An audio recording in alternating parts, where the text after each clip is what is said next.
You're watching FJTN, the Federal Judicial Television Network.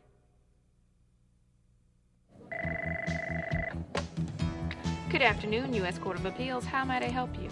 Appellate case opening is, for the clerk's office, probably the most important part of the case, or at least among them, because of the quantity of information entered into the case at that point and the need at that point to set the case on the right track so that it moves through the court as it should. One of the biggest challenges for any case manager to face is the frequent changes that we have either with the rules or in our internal operating procedures. They tend to be very frequent, and it's hard to keep up with them when you're dealing with so many cases at a time. Probably the most effective practice for me is that I have to be very familiar with the district courts and the docket sheets. I have to be very familiar with how parties are entered, so that when I make any type of search for parties, I can make it in a variety of ways so that I can be sure that I get a hit, as we call it, on that party. I face many challenges. Probably the greatest one is assisting the pro se litigants. As pro ses, they do not have the knowledge that the lawyers may have, and they don't have access to the rules that the lawyers have. So we have to do a lot more hand-holding for them and guiding them through the appellate process.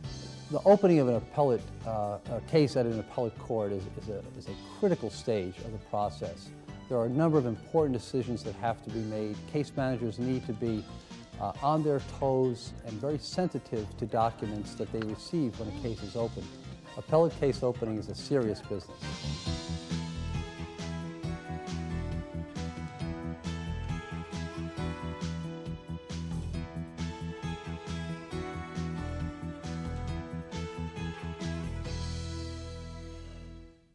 Hello everybody, I'm Bob Fagan, a Senior Training Specialist at the Federal Judicial Center, and I'd like to welcome you to today's broadcast on appellate case opening. Today we're going to look at some of the processes used and some of the challenges that appellate court staff face when a case is first opened, as well as some of the effective practices that individual appellate courts have developed in order to meet those challenges. Through discussions with panelists both here in the studio as well as through push-to-talk sites throughout the country, the courts will be describing some of the processes and some of the effective practices they've developed that works for them. As you saw in the opening clip, the challenges are numerous. So we've got quite a bit to talk about in the next hour and a half. So many subjects, so little time. We want to encourage you to participate. We want you to ask questions and share your thoughts with our panelists. We built in time for discussion throughout the program, and you can do this by either push-to-talk or by sending us a fax. Our toll-free fax number will appear on the screen throughout the broadcast. Also, feel free to use the form that was on our participant materials, and that's found on the FJC website on the DCN at jnet.fjc.dcn. And don't forget the participant guide, if you haven't already downloaded it, is also located at that same site. You may want to pay special notice to the 5 effective practices that were sent in by many of your colleagues and included as part of the guide. And now on to today's agenda. In our first panel, we'll be talking about case screening related challenges, and that includes the role of case managers in that part of the process. Next, we'll cover the issue of communication. That's how we communicate with the district or bankruptcy courts. How do you keep attorneys as well as other court staff aware of changes in the FRAP rules, local rules, and IOPs? And where do you go for additional information or clarifying information? Our third panel and discussion will focus on the important issue of quality control. With all the information required in case opening, what are the challenges, and are there measures your circuit has taken to ensure accuracy? Finally, our last panel is kind of a catch-all we're calling Other Case Opening Logistics. Among the topics here we'll be dealing with are pro se appellants, second or successive applications, and so forth. Finally, we'll end up with a little wrap-up at the end. Let's turn to our first discussion on case screening. In opening each discussion, we'll sort of set the stage with a short video that we made when we visited the Fourth Circuit Court of Appeals in Richmond, Virginia. Let's take a look at this first one. We enter at case opening the parties that are used to designate the caption when the opinion's issued. We enter the parties, attorneys, lower court judges, and positive disclosure information that is relied on then to set automatic recusal links, as well as by the judges who will review a disqualification report based on that information before they take any action in the case. And that all is based on information that's entered at case opening. We'll set a number of deadlines at case opening. I guess another issue for me in case opening is that in reviewing civil cases as they come in the office, I have to be certain that I search parties to hand out cases that someone else may have already put on, so that we don't have two different case managers docketing the same case that possibly was sent in error, or that may be a consolidation with something that we already have. Our Rule 8 motions have had a turnaround in that we have to make sure, we have to contact the attorneys as soon as we get the motion in order to make sure that we have every disqualification form possible in dealing with the parties, as well as making sure that we have the district court docket sheets. That way that we can figure out the recusals for judges, make sure that the judges are available for the cases, and we can expeditiously get the cases through. Much of the jurisdictional screening in our office is done by the case manager, and if they have any doubts or questions or issues regarding it, then they would refer that to an attorney in the clerk's office. Welcome back. For our first panel discussion dealing with case screening, we have Mary Beth Kenny, case manager trainer from the Fifth Circuit Court of Appeals. Welcome, Mary Beth. And via push to talk, Susan Gelmus, supervisory motions attorney for the Ninth Circuit Court of Appeals. Susan, are you there? I'm here, Bob. Thank you. Welcome, Susan. Just from viewing that opening clip, it's apparent that a lot of things happen at case opening. A lot of information is received and processed, and a case is screened for a variety of purposes. Now, we're going to be using a definition of screening that notes a process by which a court determines what treatment an appeal will receive and what path it will follow. So screening is done for a variety of purposes, and we have a graphic just to show just that. First of all, it can be screened for jurisdictional defects, for suitability for court settlement or mediation programs that have been developed, whether counsel should be appointed for an unrepresented party, whether litigants have complied with court requirements or processes, whether a certificate of appealability should issue in habeas cases, whether an appeal in a habeas matter is successive, whether a pro se appeal is frivolous, indicators or weights as to the amount of time required to dispose of an appeal, whether it involves an issue already being considered by a panel, whether it involves an issue before the Supreme Court, and how much time should be allotted for oral argument. Mary Beth, let me turn to you first. What happens in the Fifth Circuit when a case is first opened, when it first comes to you? What's a case screened for? What's the process used? Well, when we receive the notices of appeals, they're divided by districts, and the teams receive their notice of appeals. It could be an assistant case manager, a case manager, or a generalist who reviews the district court's cover letter to see if the fee's paid, what the fee status is, who the district court judge is, and then they would confirm that information also with the district court's docket entries. They look to see if there's any prior appeals or related appeals, and then with this information they determine which letter needs to be issued to the attorney. They write up an instruction sheet and give it to a case opening clerk, who then goes and processes the appeal and opens the case. But before she issues that letter, it's given to our attorney advisors. The attorney advisors will decide whether we have jurisdiction.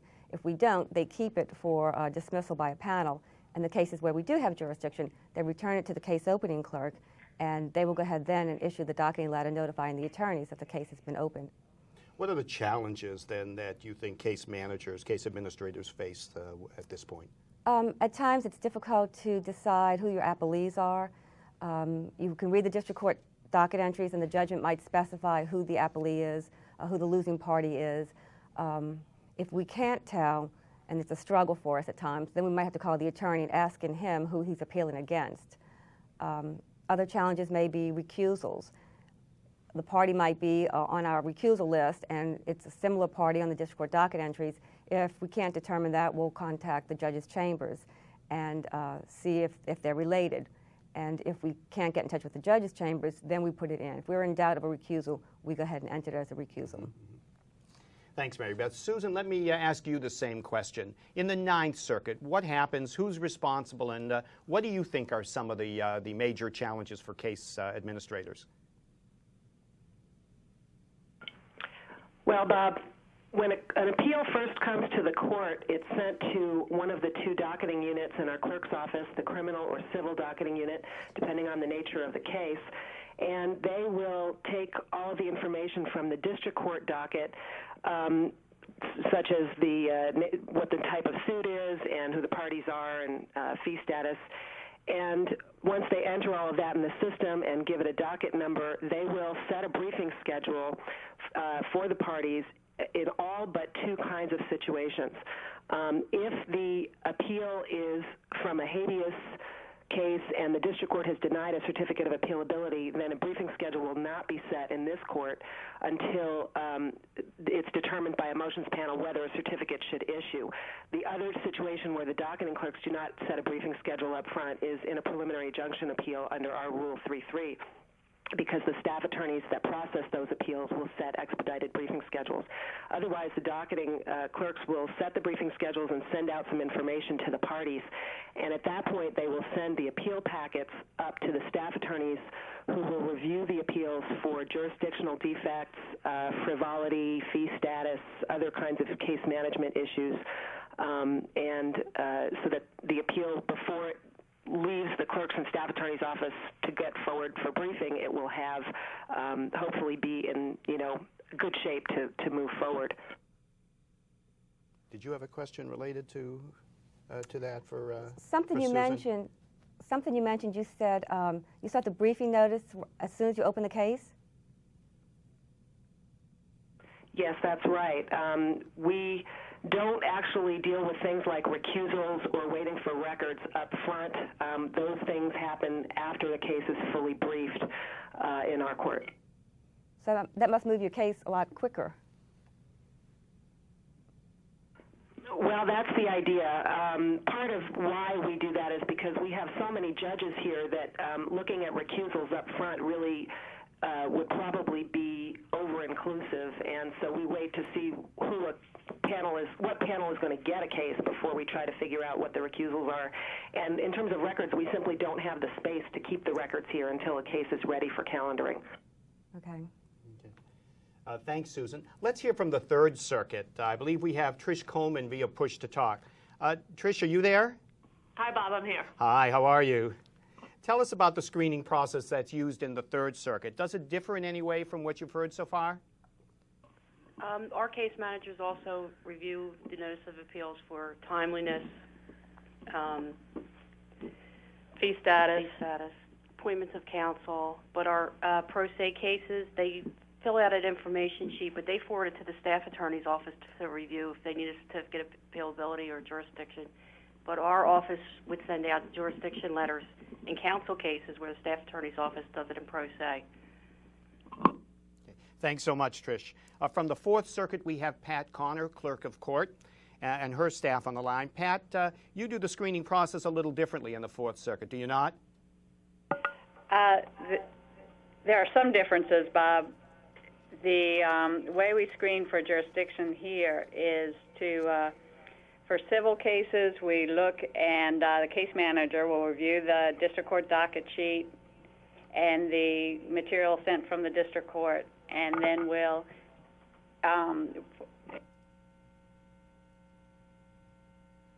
Pat, have we lost you? Am I back? Yes, you're back. Welcome back. Okay. The case manager will then make a jurisdictional issue noted. It's an entry that we make in our docket. If it's a civil case, the case will then be reviewed by the mediation program. They take all our civil cases, and if there's a jurisdictional defect, they will review that and use that as part of the mediation process.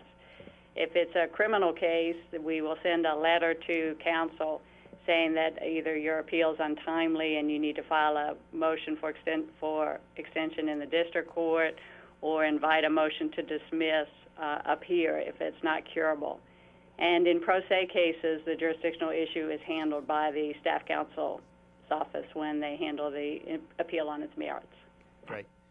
You also have, I believe, two case managers there, and I'd like them to come forward, Karina, Ida, and Deborah Davenport. Karina, when we spoke, you talked about an effective practice or a challenge that you had regarding recusals, the identification of recusals. Do you want to highlight that now, please? Sure, Bob. One thing that we have a tough time doing, especially in emergency cases or petitions for permission to appeal, is we have to make sure that we have all disqualifications set aside, our disclosure statements, and also we have to make sure, especially in petition for permission to appeal, that we have the district court docket to make sure that there's no parties that the judges may have a conflict with for their recusals. And then once we get that, we send out, we grab our panel, we send out the disqualification reports to the panel so that they can decide whether or not they can proceed with the case. Mm-hmm. Okay. Thanks. And Deborah Davenport, you, I believe you talked to when we were down there about a process that you use to ensure that there won't be any confusion in terms of more than one case manager being assigned, and that problem. Would you like to highlight that?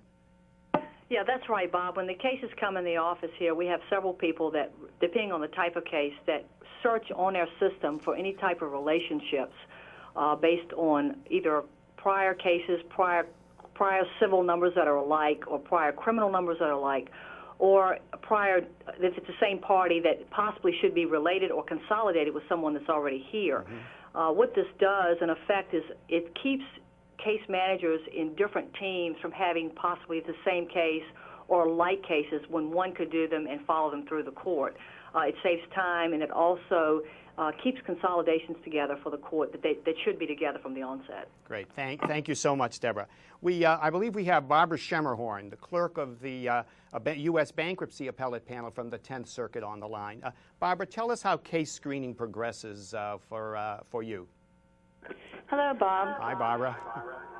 Well, we actually have changed our process. Originally, we had our staff attorneys screening appeals for any jurisdictional issues. Excuse me, Barbara, if you could just turn your volume down on your TV. I think we're getting some feedback. How's that, Bob? Much better. Thank you so much. Okay, thank you. Okay, originally, we had our staff attorneys screening all appeals for any jurisdictional issues, but we quickly discovered that delayed the opening of the appeal or the prosecution of the appeal. So we authorized our case manager to actually do a lot of the initial screening. They would check for things to find out if the appeal's been timely filed, to find out if it's premature, and even to the point of checking whether or not an order is interlocutory, because with bankruptcy appeals we deal with that issue quite a bit. And we found that we've reduced the time that it takes to open an appeal. That's great. Thank you so much. By the way, the list of what cases may be screened for is from a recent Federal Judicial Center publication entitled Case Management Procedures in the Federal Courts of Appeals. Published this year, it provides a careful description and comparison of case management variations among the appellate courts, all the way from case opening through case closing, and includes pro se, PILRA, habeas cases, and so forth. If you'd like a copy, you can make the request directly by going to the FJC website on the DCN. Again, that address is jnet.fjc.dcn. I think we have just a few minutes left. Are there any other push-to-talk courts that might like to either ask a question or tell us how just take a minute to tell us how this case screening process works in their circuit?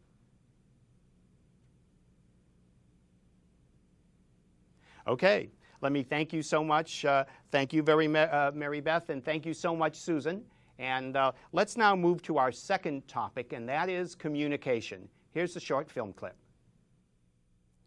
I think the greatest challenge in appellate case opening is the difficulty and complexity in making sure that all the parties, all the case managers, all the staff are aware of all the important, ever-changing policies and procedures in appellate case opening. It is very difficult at times to keep up with the amount of material that continues to flow through the court. At the present time, we have a 31-section manual that is very difficult to keep updated because of the continuing changing rules and laws. And obviously, as the laws and rules change, our procedures must change, and that information must be given to the case managers. We work very well here, our peers together. We've been here for a long time. We understand each other's ways, and one may know something more than I know or the other. So we rely on each other's expertise to get what we need. The press can be very persistent, and they ask questions that I, as a deputy clerk, cannot answer for them. And I have, at that point, I have to direct them to either the clerk or the deputy clerk, or just explain to them that this information is just not going to be given to them until the time deemed appropriate by the court.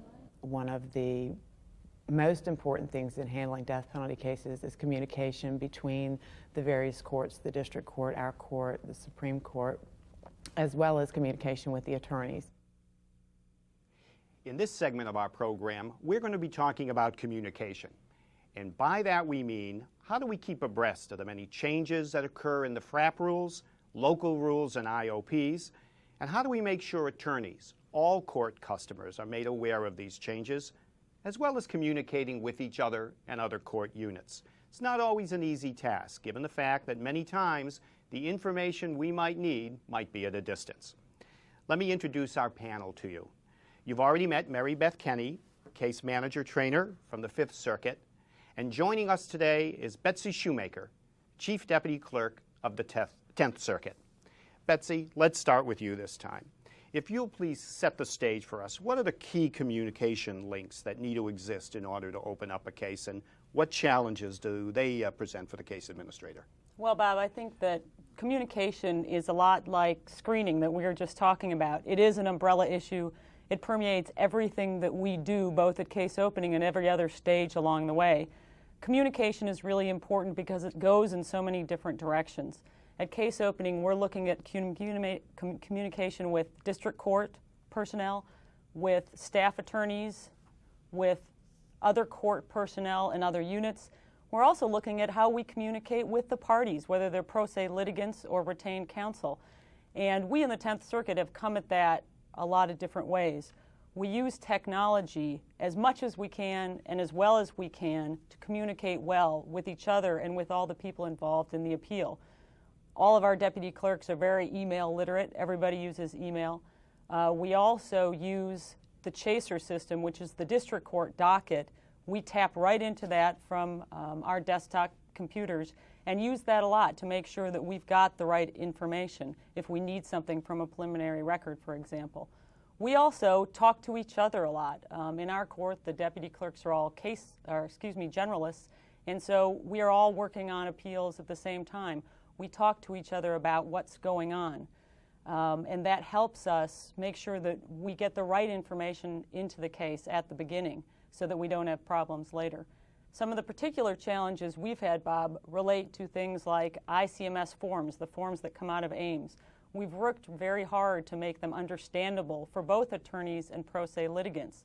We also have a lot of information on our webpage. We use the internet a lot to make sure that attorneys coming in have the information they need to file the appeal. And that has been a very useful tool for us. So those are some of the things that we use to communicate with each other and with attorneys and pro se litigants. So attorneys know that they can go to your website and see what's the latest, if you will, in the FRAP rules and so forth, or whether or not there are any changes that have come about, any local rules. Absolutely. They can go to our website to get that information. When the rules changes came out in early 1999, we also created a paragraph in our forms that went out in every letter we generated that said right up front, look everybody, there's some big rule changes, take a look at them, and that was very effective also. And I'm sure very appreciated. Yeah. Mary Beth, 5th Circuit, what would you add to that? I can say we do a lot of the same things. The internet great information right there. We have frequently asked questions and answers on the internet. We have a practitioner's guide, which is very, very beneficial to the attorneys. And our local rules are there also. When we issue letters to the attorneys, we put attachments. Sometimes we'll use different color pages that will bring it to their attention.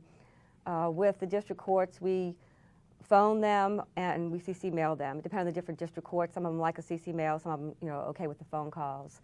And then too, we can view the district court docket sheet, which is beneficial. We don't have to necessarily call the district court. We can view it to get our information.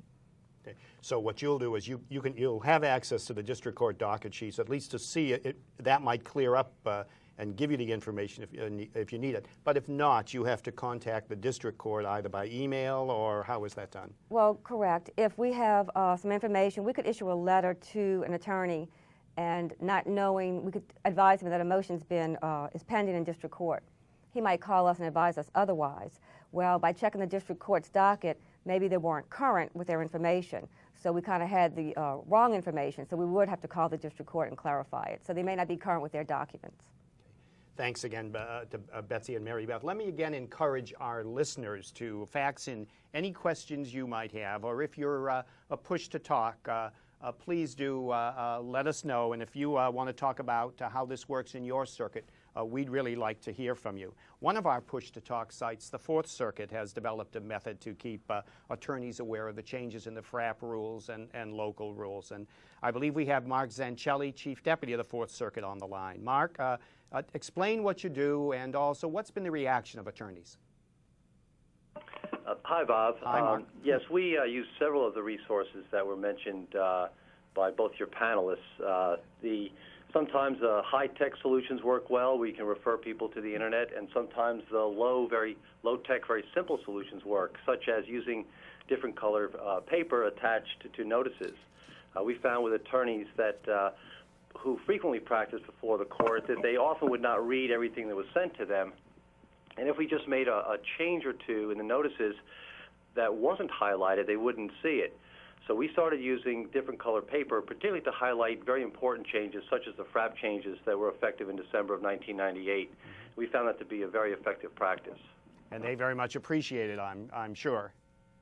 Now, you also have an internal manual, I understand, and Susan Wagley, I believe that you're responsible for keeping that manual updated. Could you explain the process you use for keeping it updated? Hi, Bob. As stated before, we have a 31-section manual that case managers use to process their cases and manage their cases as they go through the system. Depending on the complexity of the change, we utilize different ways of communicating those updates to case managers. At times we have meetings with maybe a PowerPoint demonstration of changes, or other changes might simply warrant memos outlining the changes with a hard copy of the updated section in the manual, while very minor changes can be handled through CC mail. Okay. Thank you so much, Susan. I think the Second Circuit is also on the line. Kathy Brower? Kathy, are you there? Hi, Bob. Yes, I'm here. Hi, Kathy. You may want to turn down the volume because we're getting a little bit of feedback. Okay. Okay? How's that now? I think we're still getting it. Now? If you can turn it down when you're speaking, that would be great. Leva's turned it all the way down, just about. Can you hear me? It's perfect. No. Yes, we can hear you. Okay, fine. Okay, talk about what you do in the Second Circuit, please. Okay. Unfortunately, in the Second Circuit, we're not quite ready to communicate through cyberspace. So we do things the old-fashioned way, much like it's been described in some of the other circuits. We send out what we call a civil information packet at the time the case is opened, either at the time we send out a docketing letter or when we send out the initial scheduling order. And that's a 20-some-odd page document. It's pretty thorough. We also have a different set of instructions for a criminal appeal, and we have a supplement for those civil cases which happen to be habeas appeals. When we have a rule change, which we recently did have a new interim rule that became effective in May of this year. Our clerk sent copies to a managing attorneys association so that they could disseminate it to most of the mid-size and large firms in New York. And we also, of course, published it and sent out copies with our information packets so that, solo practitioners and smaller firms and everyone, in fact, would get notice of it. As I say, we have used color paper in the past, but we haven't been doing that recently just because of it's just more efficient to quickly Xerox these packets on, in one, fell swoop at the Xerox machine without changing color paper. But I think that is a very effective tool. As Mark pointed out, attorneys and pro se litigants don't always read everything. In fact, most of the times they don't read things, we found, so that, we need to try to compensate for that. In fact, one of our local rule changes has actually set forth clearly that we only require 10 copies of a brief to be filed, even though our scheduling order sets forth the number of copies in every single case, and we send it out in every single case. People simply don't read that. They read the dates that the brief is due, and then they put it away. So we've actually implemented a rule change to help people notice that they don't have to file too many copies. Thank you so much, Kathy. We have Sharon. Sorry, I can't hear you. Oh, okay. Just a moment. Aleve is fixing it. Okay. Go ahead, Bob. Okay, I just wanted to thank you so much for participating and telling us what's done in the Second Circuit regarding communication. Okay. You may now want to release that push-to-talk bar that you have there. We also have Sharon Evans on the line from the 11th Circuit via push-to-talk. And Sharon submitted an effective practice that I think is apropos to our discussion on communication, since it involved changing a number of local rules and then communicating that to a lot of court customers. Sharon, if you're there, can you explain what was done?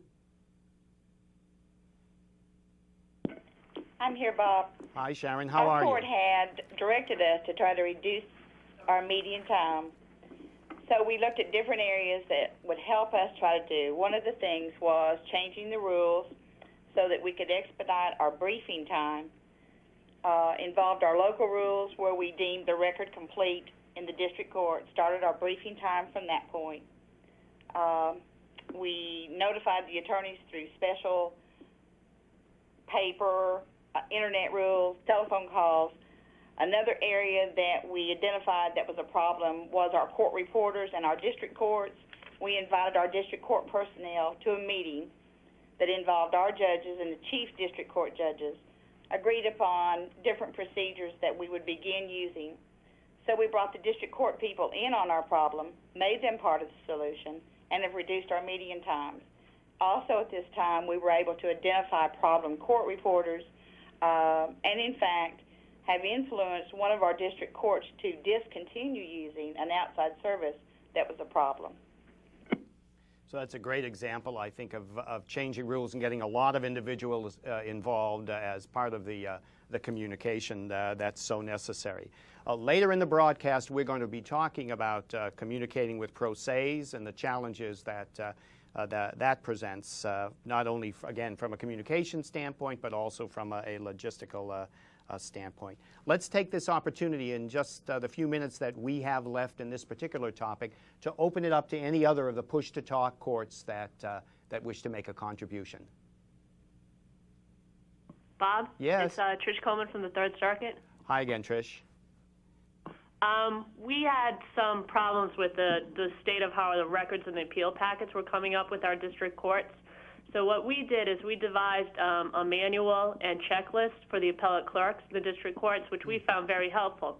And approximately once a year, we will actually go out to the district courts, meet with them, meet with the clerks, answer some questions, and try to explain what our needs are and why we need the records set up in such a way. And we found that to be very effective. That sounds very effective, and I'm sure there are other courts that might be interested even in seeing what you've developed. Are there any other comments from any of the other push-to-talk courts?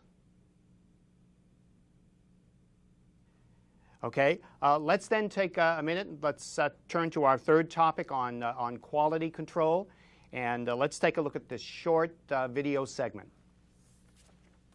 At the present time, using the AIM system, case managers enter the data. They make the docket entries. All the forms are generated off of that system.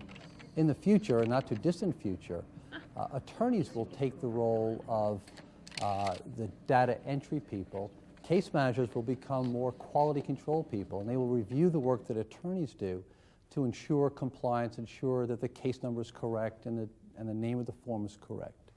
One of the challenges and one of our problem areas has been in flagging or identifying death penalty cases when they come into the office. The district court clerks don't always mark them as death penalty cases, and they are docketed differently. We are required to enter parties on the docket the way the district court does. And it's very important that we abide by what they have and also be certain that the spelling is correct, which often it is not, and to make some judgment calls as to what we should do as case managers. Should we do it incorrectly because that's the way it's done, or should we correct it and let the district courts know they need to update their own docket? There again, quality is a big issue. So it's that sort of a real ability to think about the case from a larger perspective that's very valuable in the work here. Welcome back. In this segment, we're going to be talking about quality control. You know, there's a wonderful, very short article by Natalie Gable entitled, "Is 99.9% Good Enough?"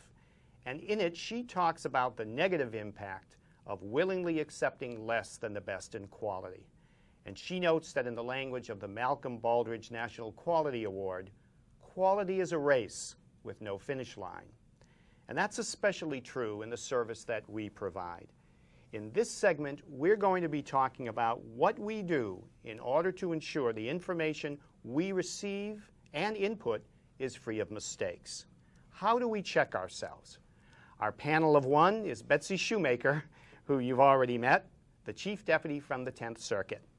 And we're going to be turning again to a number of push-to-talk sites as they talk about ensuring quality control.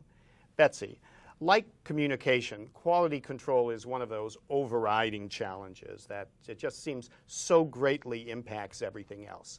So what do you think are the implications for appellate case openings, setting deadlines, identifying parties, etc.? And what are those challenges that are brought about by trying to ensure effective quality control? Well, Bob, I think that quality is everywhere. That's one thing every circuit has in common, is that we are trying to do everything right all the time. How to ensure quality in an environment where the paper never stops coming and the phone never stops ringing is the real crux of the thing. And we in the 10th Circuit found about 4 or 5 years ago that although everything was going fine, we were in a position where we weren't turning things around as quickly as we thought we should. The quality going in at case opening perhaps wasn't as good as we wanted it to be. Because at that juncture, it is so important to have quality. I mean, obviously it is everywhere else, but if you make a misstep at that initial crucial stage, then the appeal could go the wrong way, you could set the wrong deadline, it could come up to bite you later on down the road in the appeal. And that's where the really important thing is at case opening with quality. And at that point, you're looking at the information you put into the system. You've got to set the right deadlines.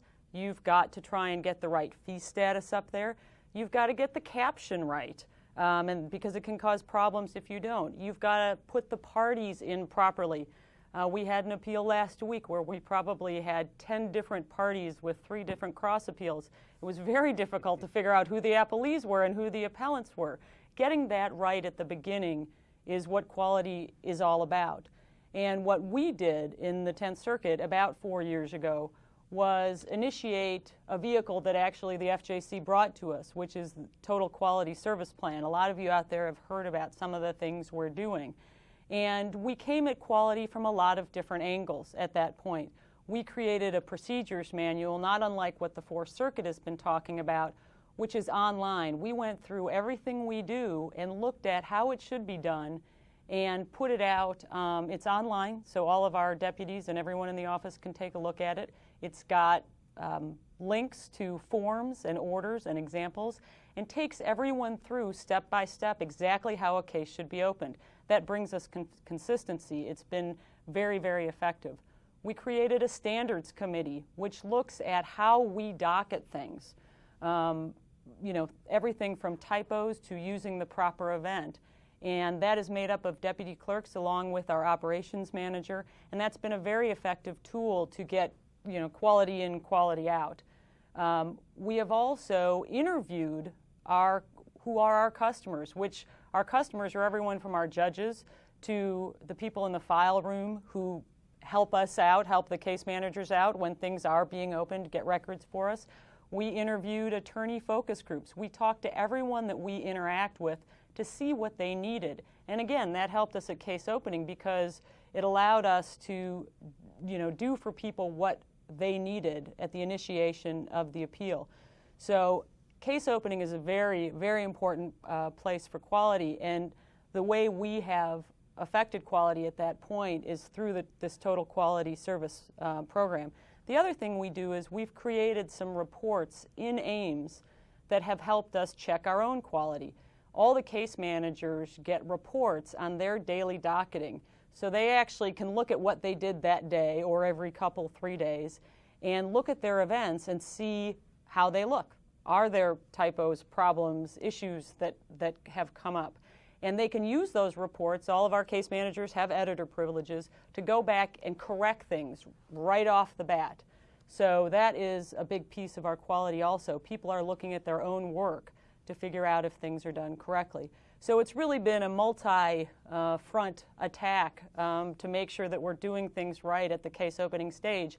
And the result of it has been, Bob, that we have reduced our turnaround time and case opening and virtually everything else to about 24 hours from the time it walks in the door. You're right about communication and quality. They're both such important front end necessities. Mm-hmm. It takes, in order to do to ensure good quality control, there has to be that communication. You have to work with the district courts and everything, and so in that area. Talk a little bit, if you don't mind, a little bit more about case captioning and what might be some of those challenges and how you ensured quality. Did you have to go back to the district courts and so forth? Sometimes, and again, that relates back to communication. We, like I'm sure everyone else out there, create a caption when we do the case opening, when we're putting in those parties. We use, of course, the information that we get from the district court docket sheet to do that. But we are checking very carefully to make sure that those parties are identified properly. Is it a move-in appellant? Is it a cross-claimant appellee intervener? Whatever it is. So we are not just taking the information, you know, rote off of the district court docket sheet. We're reviewing it and analyzing it again to make sure it's proper. In our court, the caption that we create is the caption that Chambers uses when they set up their opinion, you know, their final disposition opinion. So it's really essential that we review that information. And if we get one of those huge civil appeals or perhaps a criminal appeal with multiple co-defendants, we are very careful to ensure that that caption is set up properly and that we've used the right naming conventions, which is another way we ensure quality, is to have naming conventions for how we do things, so that down the road there are not issues that we missed that could have been fixed from the beginning. In discussions that we've had with the various appellate courts, we note that in some cases individuals check their own work, in some cases teams check their own work or other teams' work. It's very interesting. So let's turn to Opal Carter from the 10th Circuit. Opal submitted an effective practice that further described their total quality program. Opal, would you like to describe the challenge that you and other staff faced, and what's the relationship to the total quality? Yes, this is Opal Carter from the 10th Circuit. Our biggest challenge was to make our docket public friendly. Before we had our total quality service program, we could docket almost any way we wanted to and used not always standard abbreviations, things that the public would not understand, although the court community would. And so the first thing we had to do was to start making our docket public friendly when we went online. with our standards committee. They checked our dockets with the files. That was a mammoth undertaking in the beginning.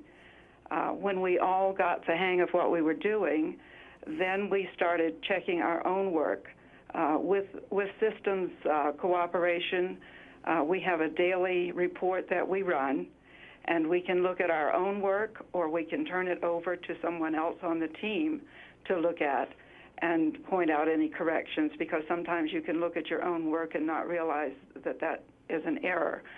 So we look at our own work, we have someone else look at it, and periodically the standards committee looks at it. That sounds very all-inclusive. Let's open the line up to other push-to-talk courts. We have some folks we want to go to, but let's open the line. Are there any other push-to-talk courts out there that would like to describe the process they use to ensure quality when data is entered and so forth? Anybody out there? Okay, let's turn then to the District of Columbia. Carmen Gooding, I believe you're on the line. How do you... We're getting a little bit of feedback. In fact, we're getting a lot of feedback. If you could...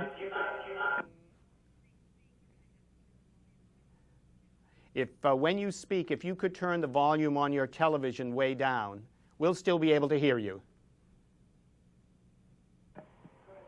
Is that good, Bob? Oh, that's wonderful, Carmen. It's still a little bit, but that's wonderful. Okay. If you want to talk then about the quality control program in the, for the Circuit Court in the District of Columbia, we'd like to hear about it.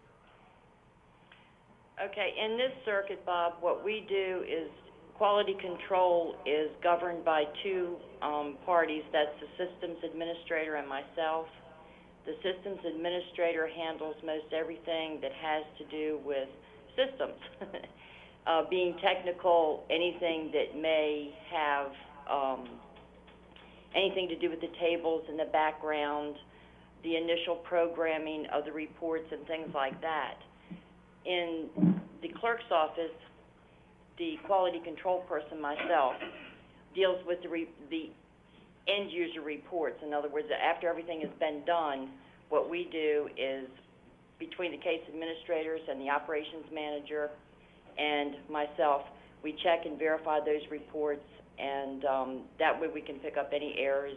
Pretty much I would chime in on everybody else that's already spoken throughout the course of the day to say that we came across problems, we resolved the problems by coming up with a report that would show us when the problem occurred and then a resolution and how to fix it. So because we're all contained within the same building with the one district court that we take appeals from, it's much easier for us to keep a tighter rein on errors and resolutions. That's great. Thanks so much, Carmen. In the Second Circuit, I believe we have Monica Jones on the line. Monica, are you there? Good afternoon, Bob. Good afternoon, Monica. How are you? Fine, thank you. Good. Talk to us a little bit about the Second Circuit. What is it the same as what you've heard, or do you have a little different way of monitoring quality?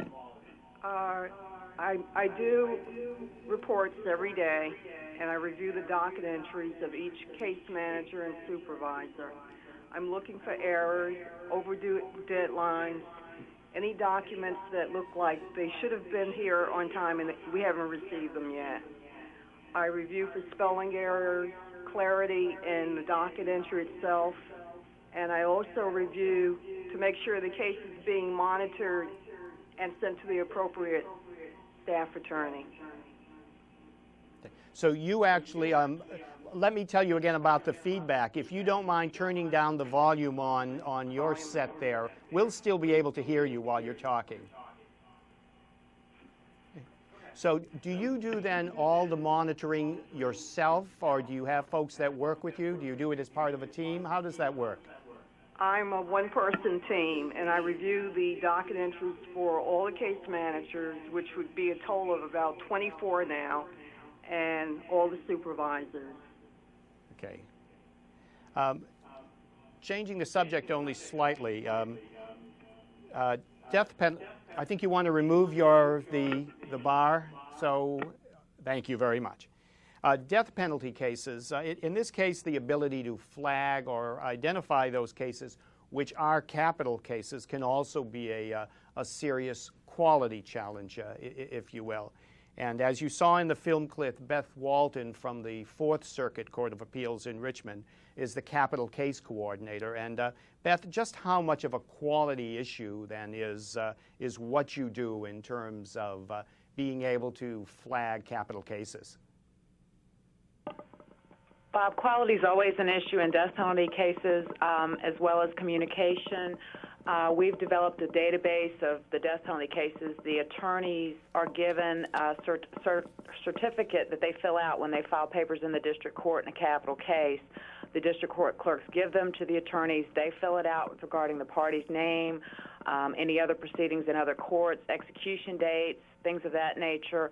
The attorneys who are representing them, those in turn are sent to me, and I enter that information into a database, and then I track that case from that point all the way through the district court till it gets to the appeal stage, through the Supreme Court, and then through any execution that may be set. So you're kept aware. You know when something might be approaching the appellate court, and know when it might approximately get there. So you're going to kind of keep an eye to make sure that when it comes into the court, it's flagged as a capital case. Yes, I do. As soon as it's entered into as soon as the party has filed papers in the federal system, I get notification either from the attorneys or from the district court of that case, and then follow it all the way through termination. Okay. Thanks. Let's again open this up to the other push-to-talk courts out there. We're really interested in finding out what you do, even if it's the same, what you do to ensure quality, the information that comes in and is entered. Are there any other push-to-talk courts that would like to talk about the system that they use? Okay, Betsy, any final thoughts in terms of quality or? Well, I thought that the Fourth Circuit discussion on capital cases was very interesting. I was very interested in how you do it. We have set up procedures in the 10th to change fairly dramatically how we open capital cases. And we've been doing it for about a year and a half. The court entered an en-banc order which set forth new procedures for the processing of capital cases. And what we do is, we don't have as many capital cases as the Fourth, but when they come in, we have a deputy clerk who is a capital case clerk, and she opens the case, and at case opening, we do what we call a case management order. And what that does is it requires counsel to have a video conference with one of our judges and myself, and what we do is we set it about 40 days after the notice of appeal is filed, and at that case there is a discussion regarding the briefing schedule, any issues regarding the record, COA issues, and the whole thing is hammered out by video conference. And it's been a very, very effective tool to not only flag those cases coming in, because we're looking at them very carefully, but we've got just a couple people, and I know in some circuits it would have to be a number more, following those cases through because they're so resource intensive. So our case management order is a way to deal with COA, budget. We have an ex parte conference at the same time with counsel to talk about budget issues and just talk about all those deadlines and the things that you're usually fleshing out with orders or briefing schedules at the beginning of a case.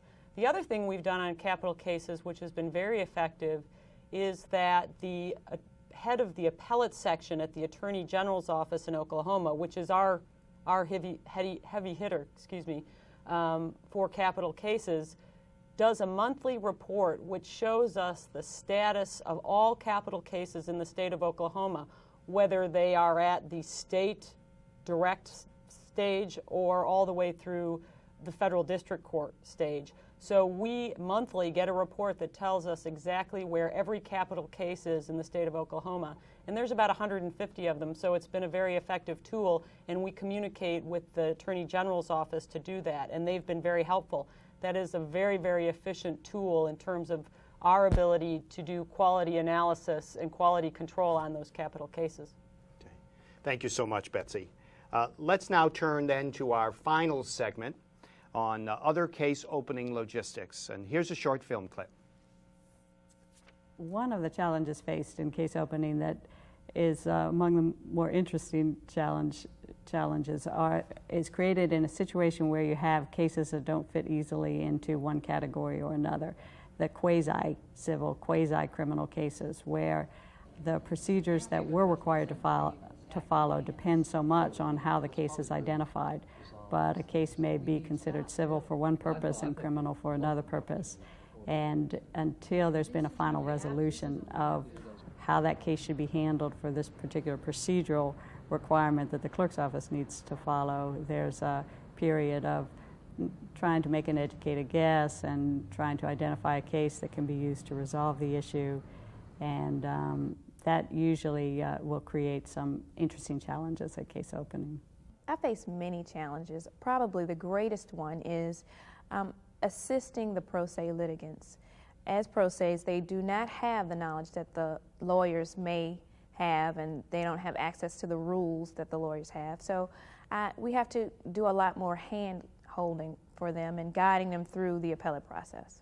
A lot of times they will call back and want to know, well, what stage is it at, and how long is it going to take from here, and will the judges see everything that I give you? Will they see the entire district court record? So I have to assure them that everything possible is being done to make sure that they will receive all of the attention that they need as far as their appeal is concerned. Our fourth and final segment today is sort of a catch-all. We're going to talk and touch on and discuss a number of subject areas. The roll-in you saw talks about those situations, to quote Pat Connor, a clerk of the Fourth Circuit Court of Appeals, that just don't fit easily into one category or another. It also noted the challenges in dealing with pro se litigants, and we're going to talk about both of these, and as mentioned before, as well as other subjects. As always, we want to give you the chance to ask a question or to share an experience via push-to-talk or fax. Again, that fax number should be on the screen right now, and do take advantage of it. Our faculty for this session are via push-to-talk, Susan Gelmis from the Ninth Circuit. Hello again, Susan. Hi, Bob. I'm still here. Okay. And Frank Perez, case manager, prisoner appeals for the Second Circuit Court of Appeals. Frank, let's start with you first. Most of your experience has been in dealing with pro se appeals, originally dealing with all pro ses across the board, and then in the last 3 years dealing primarily with cases involving habeas petitions. Explain the process that's used in your circuit and what you feel are the greatest challenges that you face and other case managers when they're opened. Okay, Bob. I'll explain some of the procedures, but I think most of these have been covered already by the previous panelists. So I'll explain some of the process we do. Really, I'd like to talk about some intangibles that go into processing an appeal, I think. I think they're important. By intangibles, I mean aggressiveness in getting what you need to pursue an appeal, diplomacy when dealing with the people, and just persistence. Now, as far as what we do when we open up an appeal, it has been screened already by the intake department. But when we get it, our department gets it, we'll screen it again to just make sure. There is a fine line between a habeas case, an appeal from a habeas denial, and an application for a second or successive habeas. So we do make sure that it's not, classified incorrectly. We have some instances where a petitioner submitted his application before we got a transfer order from a district court judge. Mm-hmm. So we ended up having 2 cases for the same guy, even though it was in reference to one case. So that has to be screened properly, and that's a hurdle. Also, if it's a habeas appeal, what we look for is the record. The record normally would contain the state court proceedings if it's an appeal of a state habeas. or trial transcripts from the underlying criminal case. So again, a big challenge is getting the record to be complete so that when the law clerks and the panel looks at a case, they're not looking at it and we're not being, it's not a pressing issue, a last moment pressing issue. So that's part of the process, but that's outlined in writing. We have a manual, so you know, if someone's dedicated enough, they can get the procedures down pretty well. But I think a really important thing is work attitude, the way a person goes about it, the way they pursue a case. And you can be aggressive about it. You can, let's say you're missing state court proceedings in a record. You can try the district court. They might, they usually say they gave us everything they had. So then we might try the respondent's attorney. So we'll request from them, and there are times they don't have them. So then we're caught in a bind. So we go back to the district court, but we try not to be confrontational or just upset about the fact that we're going back and forth. But you definitely have to use some diplomacy and persistence, because if the district court is telling you they don't have them, and the DA's office is telling you they don't have them, and you know one of them has it, you have to keep trying both parties until something gives, and it usually does. Recently I had a case where I tried the district court. The appeals clerk said, no, we don't have them, we gave you everything. I tried the respondent's attorney, and for about a month or so I kept trying, and I knew he was trying. But the law clerk who requested these things, she was getting impatient, so she was ready to issue an order to compel somebody. So I went back to both sides and I explained, listen, this is going to happen. It gets kind of messy and there's friction when this happens. Can you guys double check? And the district court appeals clerk, I actually spoke to a different appeals clerk this time. It was by accident, but she found them. She found 3 boxes full of transcripts. So the persistence helped, and again, I felt I was pretty diplomatic, because otherwise they probably just wouldn't have looked after the initial time. So I think that's important. It's really how you go about it, and I think you have to be persistent, because I know that in certain situations, a person will give an initial attempt, and maybe 2 weeks later they'll give another attempt because they were reminded to, but that's it. And I don't think that that's the way to do it. I'm sorry. No. Susan, what would you add from the Ninth Circuit? Well, we've put a lot of energy and thought in the Ninth Circuit in creating efficient procedures for dealing with pro se appeals. We have about 10,000 appeals filed here annually, and 1/3 of those are pro se. So that's a lot of cases that are a little bit more difficult to manage usually because they don't know the rules or because some of them are vexatious litigants. And, when you get jaded in looking at the vexatious ones, you don't want to be throwing out the meritorious ones as well.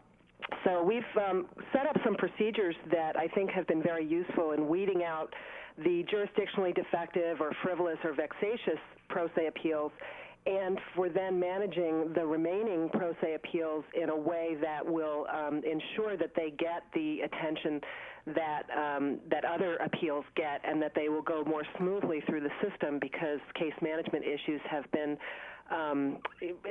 coordinated and resolved. One of the ways that we do that is just with the initial screening, screening out jurisdictionally defective or frivolous appeals. We also have a pretty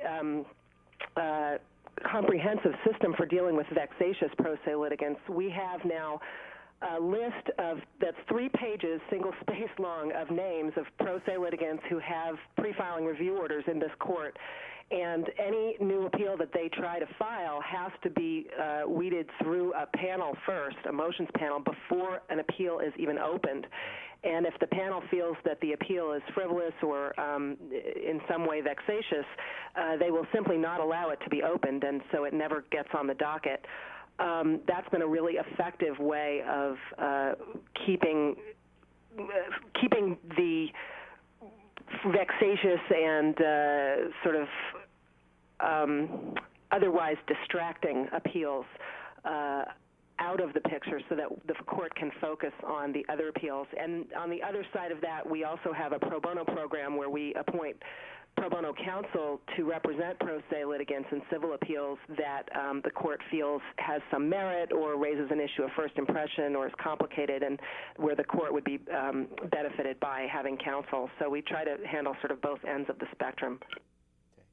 Anything to add, Frank? Well, a question, Susan. When you have a pro se who, most of my cases deal with inmates, of course, you know, habeas appeals. When you have someone that you would consider vexatious, specifically, if you have a threatening letter from an inmate, what happens then? How do you handle that?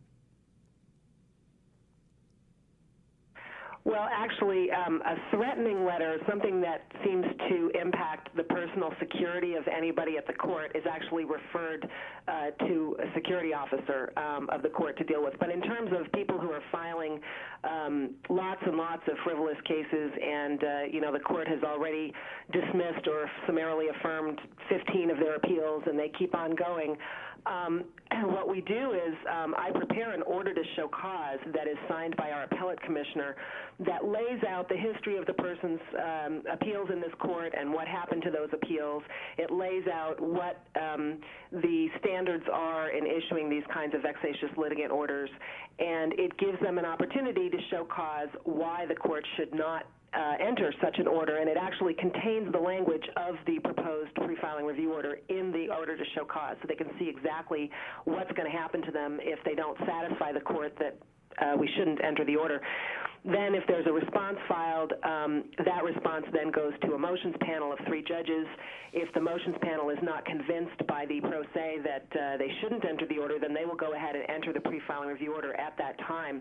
All of this is done in an 8,000 miscellaneous docket that's created for this purpose.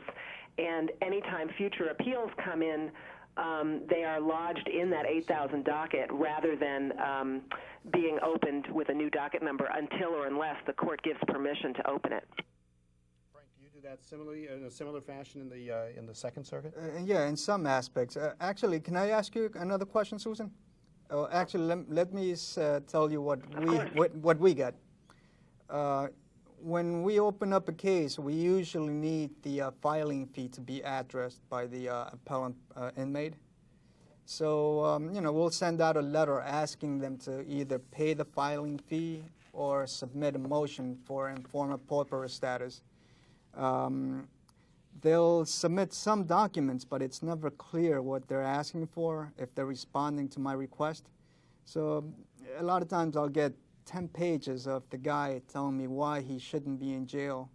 And then in the last page, the last sentence, he will say, oh, by the way, I don't have money for the for paying the filing fee.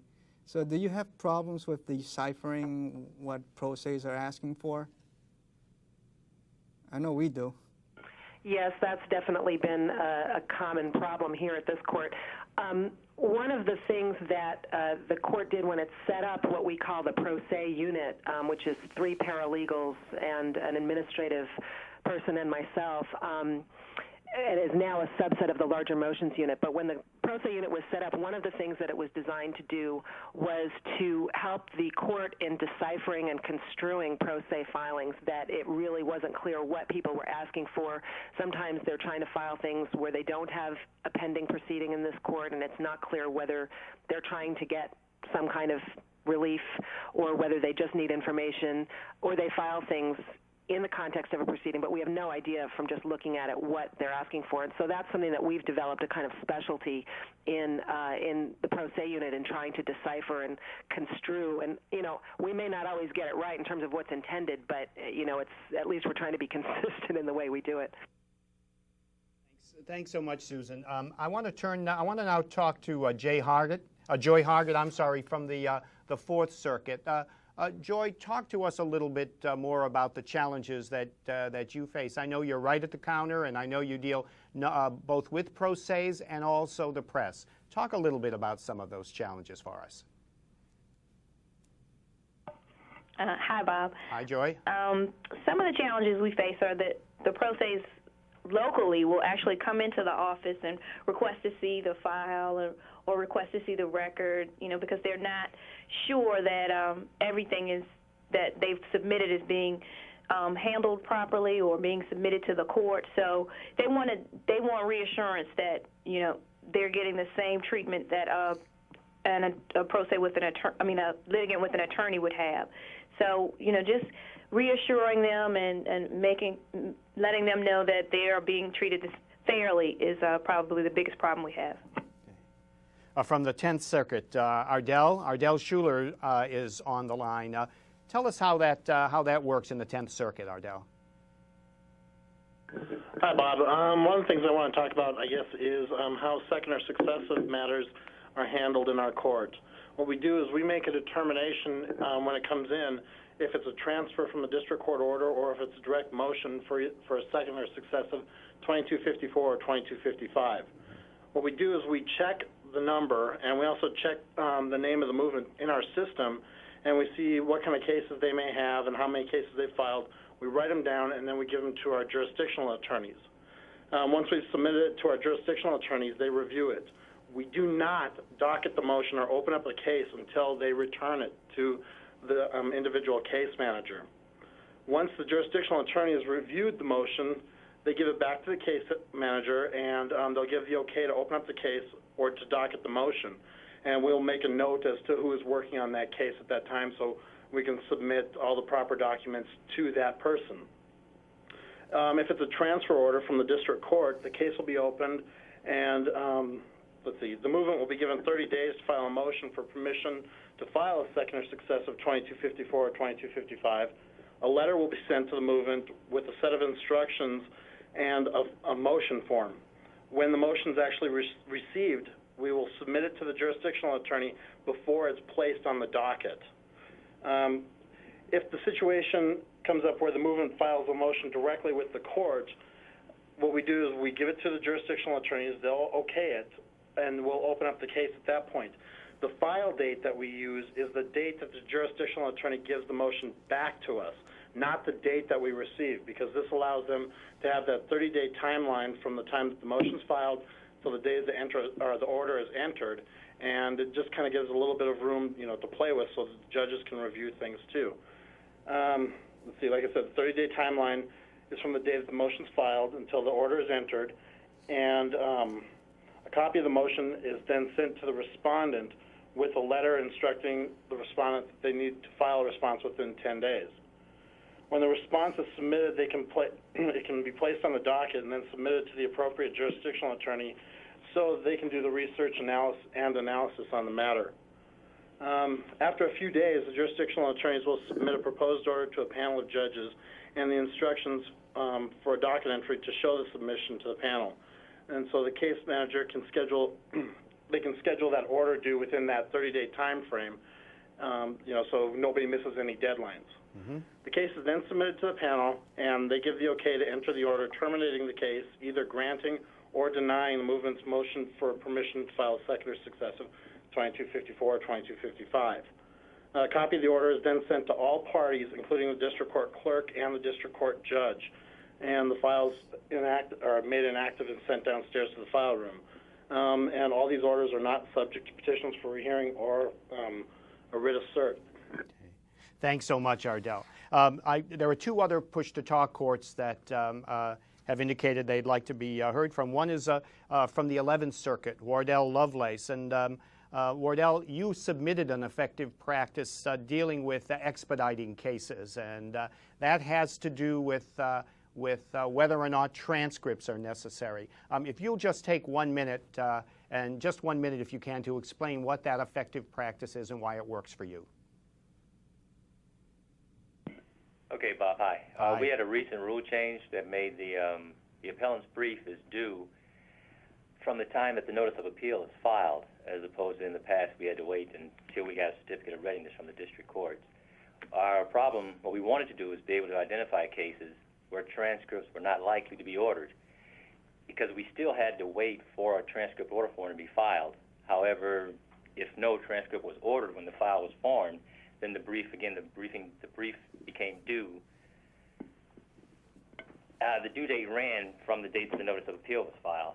So we figured when the case is open, the supervisor could just review the docket entries, and if, say, the only hearing that was held was something that was held at the beginning of the proceedings, and it's not an order or not a hearing that affected the final order that was being appealed, we just had the supervisor simply call the attorney who filed the notice of appeal and find out whether, in fact, he had any plans on ordering the transcript. Then, if he was going to order it, then we made the notation and waited for the transcript order form.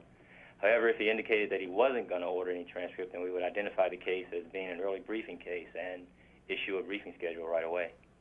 So how much time then are you saving by doing that? It must be a good, I think you had mentioned 14 days?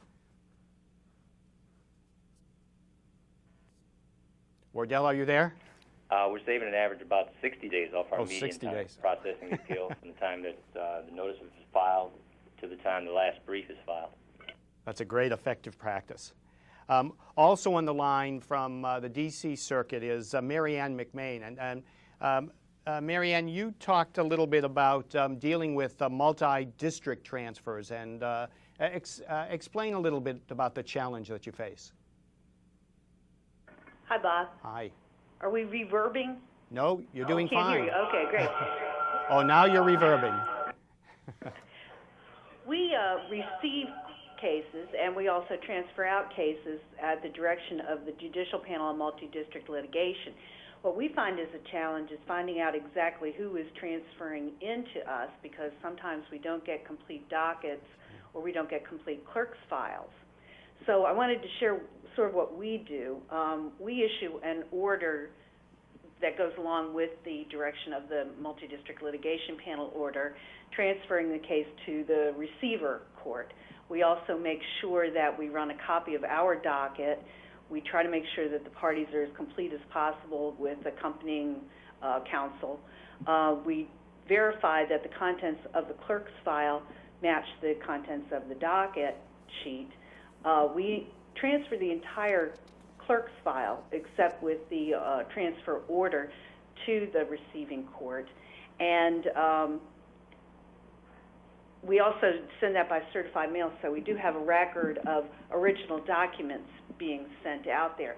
We also try to take care of any procedural motions that may be pending, especially motions to intervene, because I believe in the federal rules it requires that motions to intervene or move-ins to intervene have to do so within 30 days of the docketing of the case. So if they get transferred out past that time and their motion to intervene is dismissed as moot, then they're more or less sort of out of the case unless they can come back in and show cause why they should be a part of the case. Thank you so much, Mary Ann. We have about 2 or 3 more minutes before this final segment is concluded. Let me throw it open again to any push-to-talk courts out there that might want to talk about the issues covered or related issues here in terms of appellate case opening. Are there any push-to-talk courts that would like to say a few words? Bob, this is Sharon at the 11th Circuit. Yes. Hi again, Sharon. We'd like to share something that we do with successive habeas applications. Our staff attorney's office devised a form that's very concise that we've made available to all the institutions in our circuit. When it's submitted by the petitioner, we simply send it over to the staff attorney. They prepare a memo, a draft order for a court. Turnaround time for them is about 7 days. We submit it to the court. We get an order. We normally meet our 30-day deadline within 21 days. It's a very simple procedure and works very well for us. Oh, that sounds wonderful. They're very easy to identify by our supervisor. Okay. Thank you so much again, Sharon, for coming on again. With that, I want to thank our 2 panelists, Frank Perez and also Susan Gelmas. And I'm just going to now, if you don't mind, do just a few closing remarks. And today we've had an opportunity to take a look at appellate case opening as a process. but also looking at it from the point of view of what challenges that the court staff face. And I think, as you've heard, you've gotten to know a little bit about also some of the effective practices that they've developed in order to meet those challenges. We here at the Center hope that you found this broadcast to be informative and certainly directly related to what you do on the job.